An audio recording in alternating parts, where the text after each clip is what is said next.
तो अब हम स्टार्ट कर रहे हैं अपना next topic anti adrenergic drug.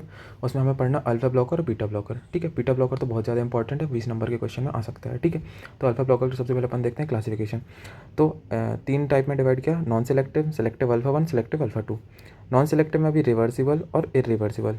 ठीक है, इसमें आ जाता है रिवर्सिबल में फेंटोलामीन, टोलाजोलिन, और इरिवर्सिबल में आता है फेनॉक्सीबेंजामिन। ठीक है, सेलेक्टिव अल्फा 1 में आता है प्राजोसिन, टेराजोसिन, डॉक्साजोसिन, टेम्सिलोसिन। ठीक है, सेलेक्टिव अल्फा 2 थोड़ा कम इंपॉर्टेंट है, इस नाम में से याद करना यूहिम्पीन। ठीक है, फिर नेक्स्ट आता है, अपन शुरू करते हैं डिस्कशन करना इरिवर्सिबल वाले से, है ना। इरिवर्सिबल वाले में आता है फेनॉक्सीबेंजामिन। ठीक है, ये नॉन सेलेक्टिव है तो इरिवर्सिबली ब्लॉक करेगा किसको, अल्फा 1 और अल्फा 2 दोनों को। तो फंक्शन याद हो, अल्फा 1 का फंक्शन था वैसो कंस्ट्रक्शन कराना। ठीक है, तो इसका फार्माकोलॉजिकल एक्शन ये होता है कि peripheral vascular resistance is reduce due to blockade of alpha 1 receptor. Peripheral vascular resistance कम हो जाएगा क्योंकि अल्फा 1 रिसेप्टर ब्लॉक कर दिया है, और वीनो डायलेटिंग इफेक्ट, वेसो कंस्ट्रक्शन कराता था अल्फा में, ब्लॉक करा दिया तो वेसो डायलेशन होगा। ठीक है, increase release of non epinephrine due to blockade of alpha 2 receptor may cause cardiac stimulation, tachycardia, palpitation. तो अल्फा 2 जो था वो नेगेटिव फीडबैक देता था, नॉन एपिनेफ्रिन के रिलीज को कम कराता था। तो अगर अल्फा 2 भी ब्लॉक हो जाएगा तो जो नॉन एपिनेफ्रिन, नॉन एड्रेनालिन का रिलीज है वो बढ़ जाएगा, और उसके कारण ये सारे सिम्टम्स आएंगे, कार्डियक स्टिमुलेशन, टैकीकार्डिया, पाल्पिटेशन। ठीक है, इसके एडवर्स इफेक्ट क्या है, postural hypotension, tachycardia, palpitation and diarrhoea. ठीक है, फिर नेक्स्ट आते हैं सिलेक्टिव अल्फा 1 ब्लॉकर पे। ठीक है, इस पर सिर्फ रिवर्सल वाली नॉन सेलेक्टिव में देखना है। ठीक है, फिर सिलेक्टिव अल्फा ब्लॉकर में आते हैं, selective alpha 1 blocker produce minimal और नो टैकीकार्डिया। सिर्फ अल्फा 1 को ही ब्लॉक कर रहा है, अल्फा 2 को तो ब्लॉक कर नहीं रहा, तो नॉन एपिनेफ्रिन रिलीज होगा नहीं, तो उसके कारण ये टैकीकार्डिया वाले सिम्टम्स नहीं आएंगे। Cause both arterial and veno dilation, mainly arterial dilation, mainly arterial dilation कराता है। ठीक है, फिर नेक्स्ट है एडवर्स इफेक्ट। इसके जो फर्स्ट डोज फिनोमेना बहुत ही ज़्यादा इंपॉर्टेंट है ना, तो ये ध्यान से सुनो। Within 30 to 90 minute of oral administration of first dose, postural hypotension, syncopal attack may be seen. तो जब भी अपन फर्स्ट डोज देते हैं सिलेक्टिव अल्फा 1 ब्लॉकर की, तो होता ही है कि अल्फा 1 को ब्लॉक किया तो वो करा रहा था वेसो कॉन्स्ट्रिक्शन, होगा वेसो डायलेशन। ठीक है, मतलब वेसो कॉन्स्ट्रिक्शन इनहिबिट हो गया, तो उसके कारण क्या हो सकता है, वेसो डायलेशन होने के कारण बहुत ज़्यादा हाइपोटेंशन हो सकता है। तो पोस्चरल हाइपोटेंशन, पोस्चरल हाइपोटेंशन मतलब अगर ड्रग्स दी और एकदम से पोस्चर चेंज हो, बैठ के वो एकदम से खड़ा होगा, हाइपोटेंशन हो रखा है तो पोस्चरल हाइपोटेंशन हो जाएगा, मतलब खड़े होने से।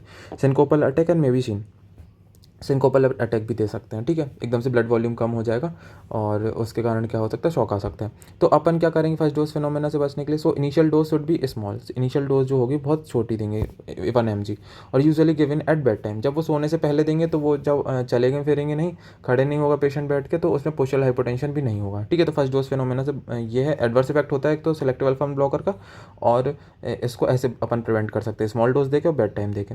फिर नेक्स्ट आता है इसके एग्जाम्पल में, तो इसका है एग्जांपल टेराजोसिन। ठीक है, similar to prazosin but less potent. ठीक है, तो जो प्राजोसिन है वो प्रोटोटाइप ड्रग है इसकी। ठीक है, सबसे पहला आया था, और टेराजोसिन जैसे ही है लेकिन लेस पोटेंट है टेराजोसिन उससे क्या बोलते हैं, प्राजोसिन से। ठीक है, फिर डॉक्साजोसिन आता है, longest acting selective alpha 1 blocker, longest acting है कौन सा, डॉक्साजोसिन। ठीक है, फिर नेक्स्ट आता है टेम्सिलोसिन। टेम्सिलोसिन होता है यूरो सेलेक्टिव, सिर्फ ब्लैडर पे काम करता है। यूरो सेलेक्टिव मतलब अल्फा 1A पे ब्लॉक करता है। ठीक है, at low doses it reduce the resistance to flow of urine with little effect on BP. Blood pressure पे इसका थोड़ा इफेक्ट रहता है। सिलेक्टिव अल्फा 1A ब्लॉकर है तो सिर्फ ब्लैडर पे एक्ट करेगा, और जो है यूरिनरी इनकॉन्टिनेंस मतलब यूरिन की फ्लो को अच्छे से करेगा, यूरिनरी इनकॉन्टिनेंस को ट्रीटमेंट में काम आएगा, और यूरिन का जो रेजिस्टेंस है फ्लो होने से उसको बचाएगा। ठीक है, मतलब आसानी से यूरिन पास हो सकेगी। फिर आता है silodosin, selective alpha 1A blocker, useful orally in BPH, brain prostatic hypoplasia में काम आएगा। ठीक है, तो 4-5 जगह पर डिस्कस कर ली, प्राजोसिन, टेराजोसिन, डॉक्साजोसिन, टेम्सिलोसिन, सिलोडोसिन। ठीक है, अब नेक्स्ट आते हैं थेरापेटिक यूजेस में। तो थेरापेटिक यूज में आता है सबसे पहले फियोसाइटोक्रोमा। ठीक है, तो जो फियोक्रोमोसाइटोमा होता है उसमें क्या होता है कि एड्रिनल मेडुला में ट्यूमर हो जाता है। एड्रिनल मेडुला में ट्यूमर होगा तो वहाँ एड्रिनल मेडुला से क्या क्या रिलीज होता है, नॉन एड्रिनलिन और एड्रिनलिन, तो ये सब रिलीज होगा, तो उसके कारण सारे सिम्टम्स आएंगे। तो साइन एंड सिम्टम्स कौन कौन से आएंगे, sudden and paroxysmal rise in BP with headache and palpitation. तो साइन एंड सिम्टम्स ये देखेंगे कि एकदम से बीपी बढ़ जाएगा, है ना, हेडेक और पाल्पिटेशन होगा। ट्रीटमेंट क्या है, सबसे पहले ट्रीटमेंट तो सर्जरी है। ठीक है, फिर in post operative period phenoxybenzamine is use to control hypertension and restore BP. तो इसमें क्या होता है, नॉन एड्रिनलिन बहुत ज़्यादा निकल रहा है। ठीक है, तो जो फेनॉक्सीबेंजामिन है अपना, वो क्या कर देगा, अल्फा 1 को ब्लॉक कर देगा और बीपी को कम करके रखेगा। ठीक है, beta blocker all are also use to control cardiac manifestation like tachycardia, arrhythmia due to excess catecholamines. तो ठीक है, बीटा ब्लॉकर क्या करते हैं, बीटा रिसेप्टर को ब्लॉक करते हैं और जो कार्डियक है उसको अपने हार्ट को डिप्रेस करते हैं, तो ये भी काम आएगा। तो फियोक्रोमोसाइटोमा में एक तो फेनॉक्सीबेंजामिन आता है काम में, और बीटा ब्लॉकर काम आता है, तो बीटा ब्लॉकर की यूज में भी आएगा फियोक्रोमोसाइटोमा। फिर नेक्स्ट आता है hypertensive emergency. IV phentolamine is used to control hypertensive episode intra operatively during surgery of pheochromocytoma. ठीक है, तो जो अपना था फेंटोलामीन वो था रिवर्सिबल इनहिबिटर। ठीक है, तो उसका जो एक्शन होता है वो शॉर्ट ड्यूरेशन के लिए होता है, तो इसलिए अपन उसको जब भी ऑपरेशन कर रहे होते हैं उसको हाइपरटेंसिव एपिसोड ना आए उसके लिए देते हैं। और ड्यू टू क्लोनिडिन विड्रॉवल, अगर हाइपरटेंसिव इमरजेंसी आ रही, क्लोनिडिन विड्रॉवल, क्लोनिडिन का इंटेक एकदम से कम करते तो एकदम बीपी स्पाइक लेता है, तो उसको कंट्रोल करने के लिए फेंटोलामीन लेते हैं। ड्यू टू चीज़ रिएक्शन के कारण बीपी बढ़ता है, तो तीन हाइपरटेंसिव इमरजेंसी में फेंटोलामीन अपना आता है काम में। To control hypertensive episode intra operatively during surgery के दौरान जब फियोक्रोमोसाइटोमा की सर्जरी कर रहे हो तब, और ड्यू टू क्लोनिडिन विड्रॉवल। ठीक है, और ड्यू टू चीज़ रिएक्शन। फिर नेक्स्ट आता है essential hypertension. Selective are preferred for treatment of mild to moderate hypertension. Selective alpha blocker जो होते हैं माइल्ड टू मॉडरेट हाइपरटेंशन में काम आते हैं क्योंकि वो टैकीकार्डिया नहीं कराएंगे। ठीक है, फिर नेक्स्ट आता है benign prostatic hyperplasia. Selective alpha 1 blocker are used in BPH।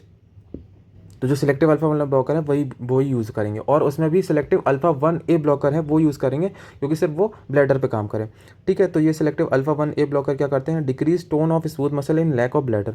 जो नेक है ब्लैडर की, उसकी जो स्मूथ मसल है उसका जो टोन है वो कम करेंगे, जिससे कि जो यूरिन है उसको कोई रेजिस्टेंस नहीं होगी निकलने में, आसानी से पास हो जाएगा। तो result in reduction in resistance to urine flow. ठीक है, तो यूरिन आराम से पास हो जाएगी। तो उसमें कौन कौन सी यूज़ करते हैं, प्राजोसिन, डॉक्साजोसिन, टेराजोसिन।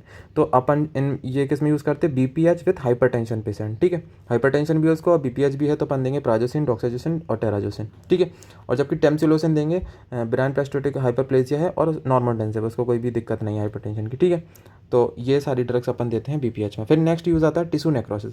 तो phentolamine is infiltrated locally to prevent tissue necrosis. तो टिश्यू नेक्रोसिस को भी प्रिवेंट करता है फेंटोलामीन। ठीक है, फिर male sexual dysfunction. Local injection of phentolamine use for treatment of male sexual dysfunction. तो मेल सेक्सुअल डिसफंक्शन को भी ये रोकता है और उसके ट्रीटमेंट में काम आता है। तो ये था अपना अल्फा ब्लॉकर, उसके अपने क्लासिफिकेशन पढ़ा, थेरेपेटिक यूज पढ़ लिए सारे। ठीक है, और कहाँ कहाँ काम पे आता है अपन ने पढ़ लिया। ठीक है, अब नेक्स्ट अपन स्टार्ट करते बीटा ब्लॉकर।